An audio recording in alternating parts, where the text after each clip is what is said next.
train yards, thinking about graveyards. I wonder, Lord, what would they ever write on mine? Another soul laid to rest on a cold Montana morning, just trying to make it north of 49. Hey guys, so been busy as heck. We're on the road line here on the west trap line. Got one martin so far this morning. Again, it's not a lot up here. It's pretty slow, so we don't have a ton of boxes out. But I set a new line on the south end, hoping to get to it today. But I walked in. You can see my tracks end right here, and I can see the milk crate in the tree. Spring's missing. Wire's tight. Could this be my first lynx in this line? Oh, and I see snares missing over there too, where it's knocked down. So what do we got? Oh boy. Look at that thing. That's a beast. That's a big boy.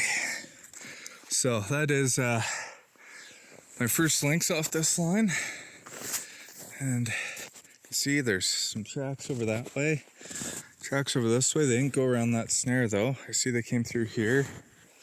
Looks like they came through here and just pushed the snare over. But that is awesome. So the other thing is there's tons of wolf tracks around here. Not seeing anything fresh here, but just up the road, about a mile where we came from, it was a steep hill, so I couldn't stop.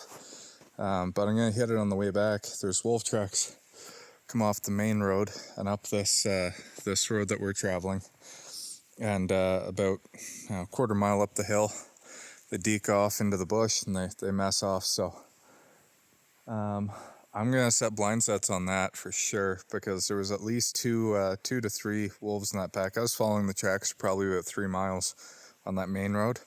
So unfortunately, I can't set any footholds on there. I want to set up a bait, but blind set's just as good as any bait out there, sometimes even better. So we're gonna go do that. And before I forget, let's check this. I've got a martin box. Let's see. Springs are still in it, but got a martin box just over there. So I'm gonna reset this one. I'm gonna rebait that martin box, and I'm gonna set like one more lynx snare right under there. Looks like a good spot. So wicked. First lynx. Pretty proud of that.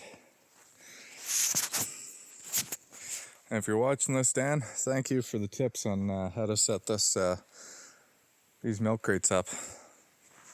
So what I've been doing here today is since the wolves were moving around so much, and I mean everywhere there's wolves. Not big packs of them. I think they're smaller packs, except for the one that I originally seen a few weeks ago. That one looked like a bigger group, just judging by how my tracks are on the road. But these ones I've been following, so I've followed 3 different sets of wolf tracks, 3 completely different areas, and you follow them for about probably 2 to 3 miles, and they're spread out a few times across the road, so you can see it's not a single wolf. If you're just looking at it as it's going down the road, it looks like a single track, maybe 2, and then all of a sudden it splits out, and there's 3 or 4 wolves in each one of them. So this last one here didn't split off or spread out at all, but I could tell. Let's look right here. So they were through maybe last night, because I can see there's just a little bit of snow in these tracks, but it's enough that you can tell that they're wolves. They peed right here, scratched it all up and everything. So I don't know if it's definitely more than one wolf, because you can see the sides of the trail are knocked down. So there's definitely more than one, and it goes off that way into the pines. So I'm gonna try and find 3 or 4 spots to put blind sets through here. I don't like how small these pine trees are. I am running 10-foot cables, so I might just have to tie at the very base of some of the bigger ones. And yeah, the other option is go all the way to the tall spruce trees, but I am not dragging a friggin' wolf that far. Yeah, we'll see. I hope I don't have to go that far, but I definitely want at least 3 or 4 snares in here. I hung 4 at another spot. I have to save enough to start up a little bit of a bait on the way home, because there's wolves that come through and open. Like the pine trees are about 2 feet tall, not like this where they're 6 or 7 feet. But just a spot where I absolutely cannot snare. They come onto the road, and then where they leave is actually on the next trap line over. So I can't, I've really got nowhere to set there. So I'm going to try putting a bait in the middle, and hopefully I can suck them off the road and into a bait kind of thing. So, but for these ones, I can work with this. So let's go and see what we can do. It's really quick here. Like, I'm not far from the truck. I'm probably 60 yards so far. And I've got one snare. You might be able to see it right between those 2 trees. And I've got this snare here. So because it is small, like these are very small trees. This one's maybe 2.5 inches. The one over there is about 3.5, almost 4 inches around, which is good. This one here I'm kind of worried about, but we've got the lights out spring. We've got one of Marty's smaller locks. I can't remember what the name of that one is. So all I can say is that lock better lock up. We got this the Seneca 750 breakaway as well. And yeah, so snare is kinked just a little upward because I know it's supposed to get windy tomorrow. Snare I've actually put a little bit higher because they're supposed to get 3 or 4 inches of snow, but it's probably 3 inches higher than my knee. So I'm gonna put, that one was about the height I wanted at. This one I put higher. I'll put the next one over here lower as well. And this is just one track that all those wolves used, so I know they're gonna use it again. This would be another great spot right here, but it's too close to this snare. So I'm gonna go over and yeah, I only have 2 snares left here to set out. I'm saving the rest for that bait spot. But yeah, I'll find 2 more spots just within this little area here, and pray like heck we hook up good and these locks hold. I've heard some horror stories of different locks and that sort of thing, and I don't know what to believe or what to think. And same with the springs. Some people say they're absolutely garbage, and other people love them. I know for coyotes, 10 out of 10, I'll never snare coyotes without those springs. Just for humaneness, that sort of thing. But you guys have seen, we're running through the last of my my conventional ones, but yeah, just don't know what to think. Wolves are completely different animals, so really hoping these springs make a difference, because this is some pretty small stuff to be setting in. Okay, so last video from this place. I've got my one snare just over there. I took this tree and the other tree on the other side and shoved it in there. Got a decent tall one there that I tied off to, so probably about 3 inches at the base. This one here, I found a nice fallen down log to tie off to, so it's tied solid. So the main trail goes that way and out, and I seen this set of tracks. I don't know if it's an old set of wolf tracks or a set of lynx tracks or what, but I figure if one gets caught there, hopefully they start panicking, circling, get caught down there, hopefully come out this way and get caught. This is a pretty small loop I'm using on this one,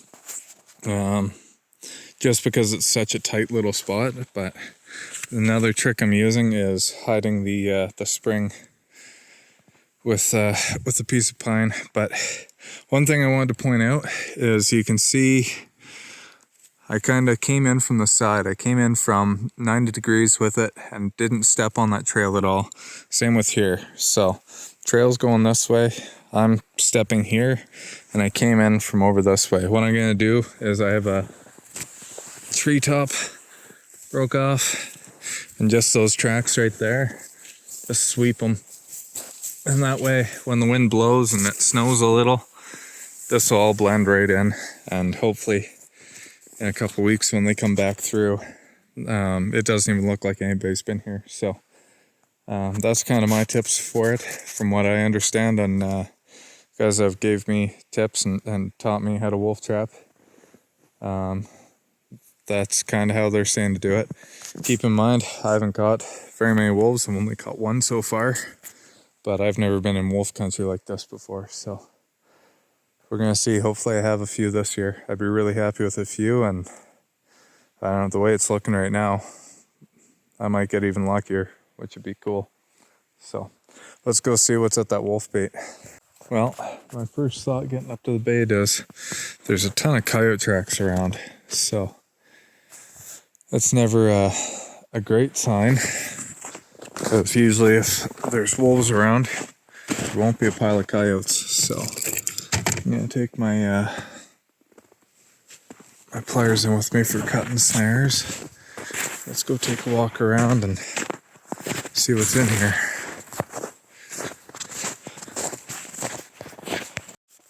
Nothing so far. All the wires are still up. I still got my bait hanging up there. There's 2 beavers under the deer hide. I caught a marten in that box, so last week I didn't have a replacement trap for it, but I see there's some bigger tracks through here. I'm not sure if those are moose.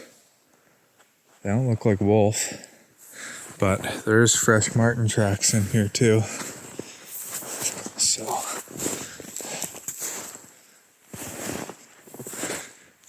looks like it's just pretty well just marten tracks around back here. So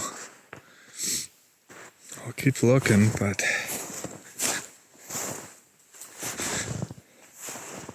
yeah, lots of marten, and this looks like a coyote. But yeah, there's a pile of snares in here, so it'll take me a few more minutes. Well, this spot I had so much promise for last time we were here. Like there's the lynx tracks. They were fresh that day when we were here last.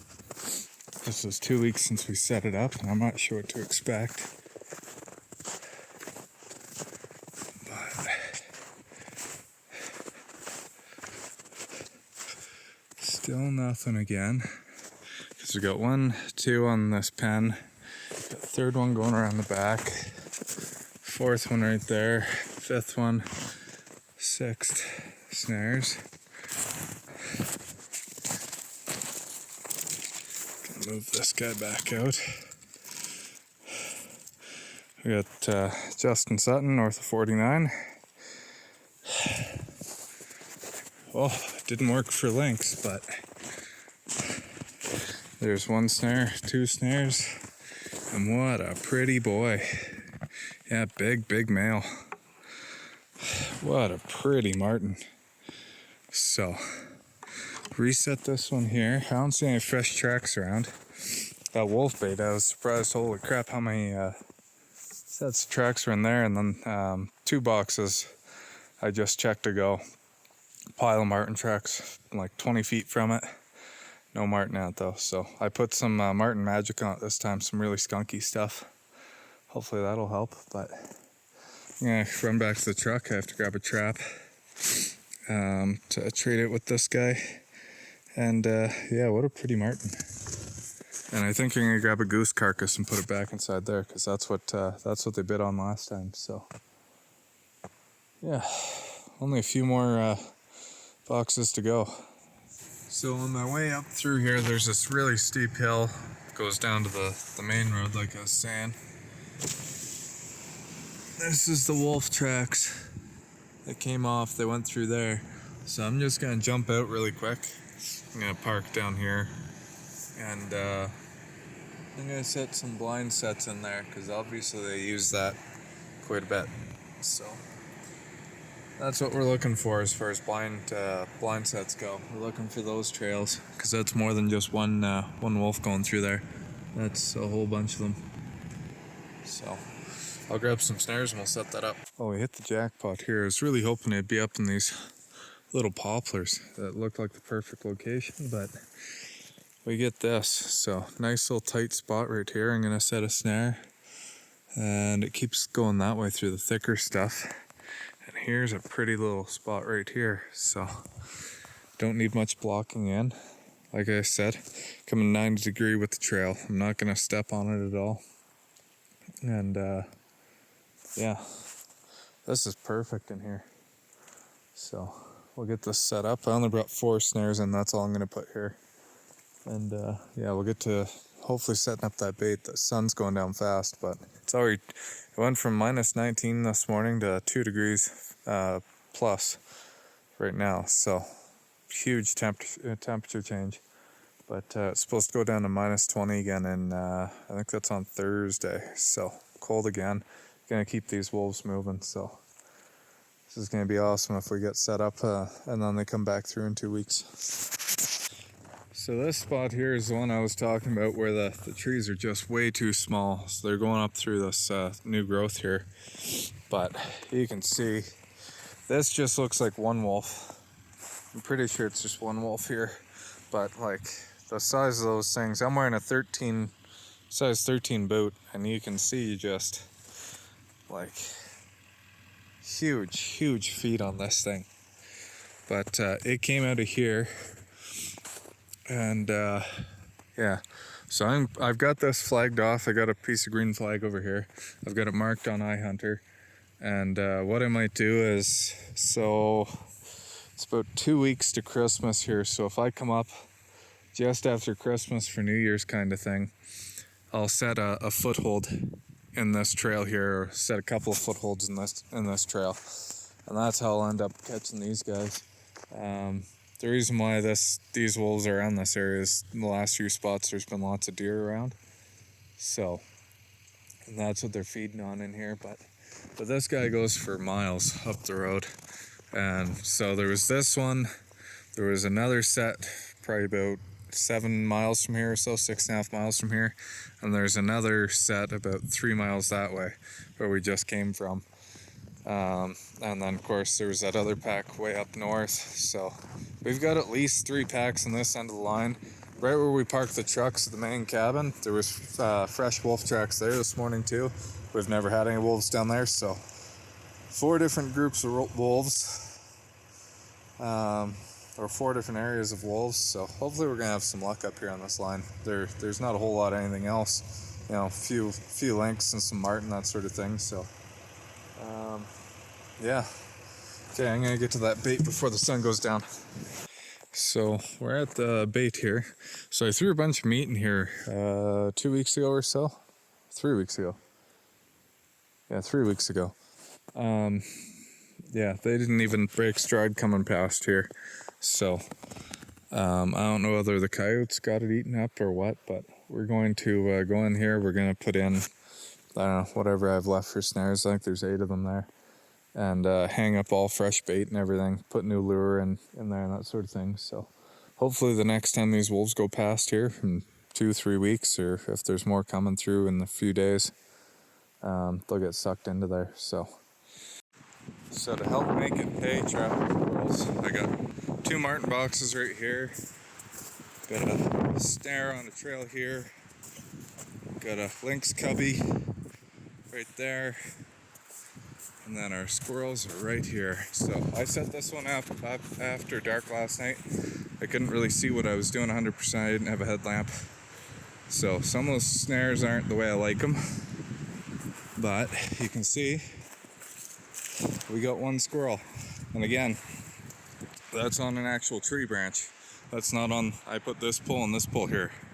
That's it. So these branches they're using to run up and down to the midden, and they're used to using them, so they work really well. And I got, I don't know, 7 or 8. You can see he actually got caught in that snare right here and pulled it up, or moved it up. So it's not bad for about a 8-9 hour check. So okay, off to the next one. One more quick look at the same one. So we had the squirrel on the pole right there, but you can see got snare here, there. We got 1 here, 1 here, 1 over here, and another one there. We got here, so we got here, and you can see how active this midden is. So don't just use new poles, use what they're using already. Okay, so we're back at the squirrel pole again. We set this up yesterday, and well, like I was saying, these aren't, or this isn't my original squirrel pole. This was the previous trapper's, so we're using his logs.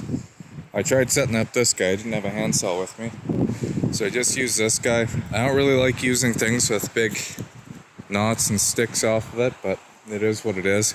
Didn't catch anything there, but I did use that branch up there, and it worked out. So lots of times I'll just take a tree with branches like this, if they're more than a foot long, and put a snare out, 4 inches from the end of it, far enough that he can't really grab onto that tree there. It's far enough away, so works really good. So for my snare loop size, I like 3 fingers. They fit 3 fingers just inside the loop, and I like about 1 finger underneath.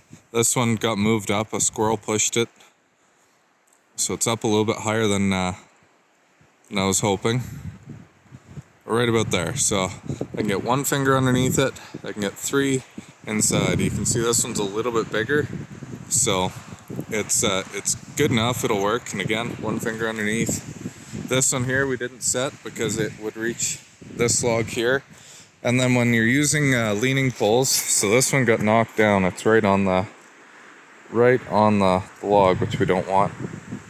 When you're using leaning poles, you want to put it lower to the stick, because when they're coming up, they keep their head low. When they're going down, they keep their head high. So lots of times I'll set one low, the next one I'll set a little bit higher, which is almost, I like about 2 fingers under there. So it's about the right height. There you go.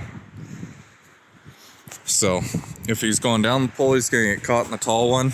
If he's going up the pole, he'll go under this one, but get caught in the short ones. So if I have longer poles, I'll set up more snares on there. But I also don't like to set too close to the ground, because foxes and that sort of thing will take my squirrels away. So you can see this one here, same thing. It's about half a finger off the pole, 3 fingers inside. So you don't want your poles too steep either, because if they're sitting completely vertical, that squirrel's only sitting out a couple inches from the pole and it'll actually grab onto it. So if it's where I have it, it's going to be hanging down here somewhere, he won't grab onto this pole. But if it's too steep, he will. So a few things to keep in mind. Squirrel trapping is really simple. It's really easy. Everybody should practice it and learn it first. And it teaches you how to get good catches like that, right where you want them. And there we go. Yeah. The other thing is, do not shove an unthawed squirrel in your pocket. They're full of fleas, so freeze them before you skin them. And yeah, don't shove them in your pocket. You're going to regret it. Your wife's going to be mad at you because you're going to be itching and scratching all night. She's going to get fleas from you. Trust me, I know. So that's basically all I got for tips on squirrel trapping or squirrel snaring. So yeah, hopefully you guys can get out there, focus on these middens, and it will produce for you. If it wasn't windy as heck, we would have had a few squirrels hanging here. So I'm going to cut to some clips. Maybe I'll show you. I got 3 other squirrel poles I'm going to check, so if I catch anything there, I'll show you guys. If not, if you're enjoying the content, like, share, follow, subscribe, and I'll keep posting up videos. Thanks for watching.